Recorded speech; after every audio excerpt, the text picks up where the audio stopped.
வணக்கம் நண்பர்களே, நீங்கள் பார்த்து கொண்டு இருப்பது உங்கள் குங்குமம் ரிவ்யூ. சரி வாங்க வீடியோக்குள்ளே போய் என்ன நடக்க போகுது அப்படின்னு சொல்லிட்டு பார்த்தீங்கன்னா, இந்த படிபாவம் அவன் அஞ்சலியால் என் புள்ள வாழ்க்கை நாசனமாக போச்சு. என் புள்ள எப்படியோ இருந்தான், எப்படியெல்லாம் வாழ்ந்தான், அப்படிப்பட்ட என் புள்ளையே நாசனம் பண்ணிட்டாலே, என் புள்ள இப்போ உயிருக்கு போராடினு இருக்கானே, அப்படி இப்படின்னு சொல்லிட்டு கதறிக்காரி அழுதுன்னு இருக்காங்க. நம்ம அஞ்சலி என்ன பண்ணுவாங்க சொல்லுங்கள் பார்க்கலாம். இது 100% அஞ்சலியோட தப்பு இல்லைன்னு நான் சொல்லுவேன். என்னடா திடீர்னு அஞ்சலி சப்போர்ட் பண்ணுறா அப்படின்னு சொல்லிட்டு பார்த்தேன். ஆமாங்க, நம்ம வாழ்க்கையில் ஒருத்தர் நமக்கு செட் ஆகலை, சூட்டபுளாக போயிட்டாங்க. அவங்க நம்மளை ஏமாற்றிட்டு போயிட்டாங்க. ஏமாற்றிட்டு போனவங்க நம்ம அவங்கள நினச்சி நாம் எதுக்கு ஃபீல் பண்ணோம், அவங்கள நினச்சி நாம் எதுக்கு சாகணும் சொல்லுங்கள் பார்க்கலாம். ஏமாற்றிட்டு போனால் அவளே நல்லா குத்துக்கல்லாட்டம் தொம்மக்கல்லாட்டம் உக்காந்து பிரியாணி பீஸும் சிக்கன் பீஸும் மட்டன் பீஸும் சாப்பிட்னு இருக்கா. நாம் எதுக்கு வேலை வெட்டி இல்லாமல் நம்ம உயிரை விட்டு விடுறதுனால அவளுக்கு எதனா வலிக்கு போதா, இல்லை நம்ம விடுறதுனால நம்ம வலி தான் நம்மளுக்கு குறைப்போதா. நம்மளுக்கு பிடிக்காத நம்மளை போயிட்டா, நம்மளுக்கு பிடிச்சவங்க எத்தனை பேர் இருக்காங்க, அவங்களுக்காக நம்ம வாழலாம்ல. அதை விட்டு முட்டாள்தனமாக பண்ணுறாங்க பாருங்கள்.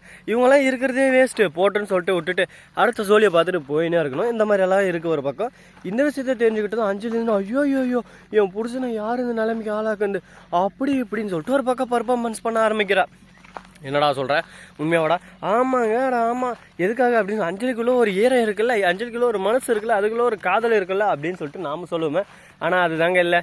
ஏன்னு சொல்லிட்டு பார்த்தீங்கன்னா, இந்த சாக்கை வச்சு திரும்ப வந்து சேர்ந்துடலாம் அப்படின்னு சொல்லிட்டு பிளான் பண்ணியிருக்கா. நம்ம மேலே இவ்வளோ காதல் வச்சு நமக்காக போய்க்கிறான், அப்போ நம்ம திரும்ப வந்தால் கண்டிப்பாக ஏற்றுவோம் அப்படின்னு சொல்லிட்டு ஒரு மூட நம்பிக்கையில் போகிறாங்க.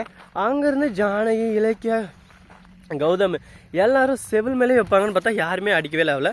ஆனால் நம்ம பைரி வந்த உடனே பட்டுன்னு அடிச்சு போட்டு போடின்னு சொல்லிடுறாரு. உடனே அஞ்சலி பார்க்கணுமே மூஞ்சை தூக்கி வச்சுன்னு ஒரு பக்கம் அப்படியே சும்மா இன்னும் ஒரு பக்கம் போயின்னு இருக்கான். அதை பார்த்து நமக்கு ஒரு பக்கம் ஒன்றும் ஆகப்படுறதில்ல, அது போனால் போயின்னு அடுத்த வேலையை பார்த்து நாம் போயின்னுக்கலாம். அதை விட்டு தேவையில்லாமல் யோகநாத்துக்கு நம்மளுக்கு ரிஸ்க் கிடையாப்பா அப்படின்ற வகையில் ஒரு பேச்சு போயின்னு இருக்குது.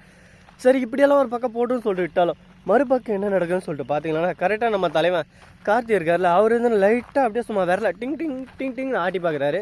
ஆனால் லைட்டாக ஆடுது, ஆனால் ரத்தம் ரொம்பவே லாஸ் ஆகிட்டு இருக்கு. அதனால ரத்தம் நம்ம கௌதமும் இலக்கியாவும் தான் தராங்க. ஏன்னா அது எல்லாமே ஒரே ரத்தம் பி பாசிட்டிவ் அப்படின்னு சொல்லிட்டு அந்த ரத்தத்தை கொடுத்துட்றாங்க. இதுக்கப்புறம் என்ன நடக்க போகுது அப்படின்னு சொல்லிட்டு பார்த்தீங்கன்னா, ஒரு 10 நாளைக்கு இவங்க புள்ள எழமாட்டார், அவர் கோமா ஸ்டேஜில் இருக்காரு அப்படின்னு சொல்லிட்டு ஜானகிட்ட சொல்ல, ஜானகி ஒன்று ஒப்பாரி வைக்க ஆரம்பிச்சிடறாங்க. சிங்கம் ஒன்று போட்டாதே அந்த மாதிரி நடந்துன்னு இருந்த என் புள்ள இப்போ எந்த மாதிரி நிலைமையில இருக்கான், இதுக்கெல்லாம் காரணம் யாரு சரி நீங்களே சொல்கிறேங்கடா, எனக்கு யாருன்னு தெரியல அப்படின்னு சொல்லிட்டு தான் சொல்கிறீங்க. வேறு யார்? அந்த அஞ்சலி தான் அப்படின்னு சொல்லிட்டு சொல்கிறாங்க. எல்லாத்துக்கும் அஞ்சலி சும்மா அஞ்சலியோன்னு உச்சம் கொட்டுங்கிறா. பைரவி இதுதான் சாகுன்னு கிடச்சிட்டு இலக்கியாவை சும்மா உழுக்குறாங்க. ஏண்டி இப்போ சந்தோஷமாடி உனக்கு?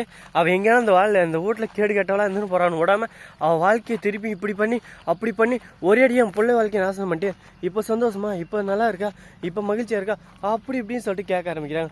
என்ன பேசுறது ஏது பேசுன்னு சொல்லிட்டு தெரியாமல், என்னடா இவங்க திடீர்னு ஏன் மேலே போயிடறாங்க, நாம் உண்டு நம்ம பொழப்புண்டு தானே இருந்தோம், இவங்க என்னடா கான்செப்டே இல்லை நம்ம கூட சண்டைக்கு வராங்க அப்படின்னு சொல்லிட்டு குழம்பி போயிட்டு ஒரு பக்கம் குழப்பத்தில் இருக்காங்க.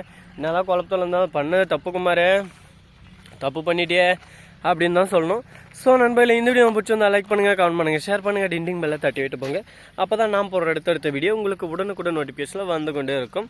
மிக்க நன்றி. தேங்க்ஸ் ஃபார் வாட்சிங். Tata, see you. நன்றி, வணக்கம்.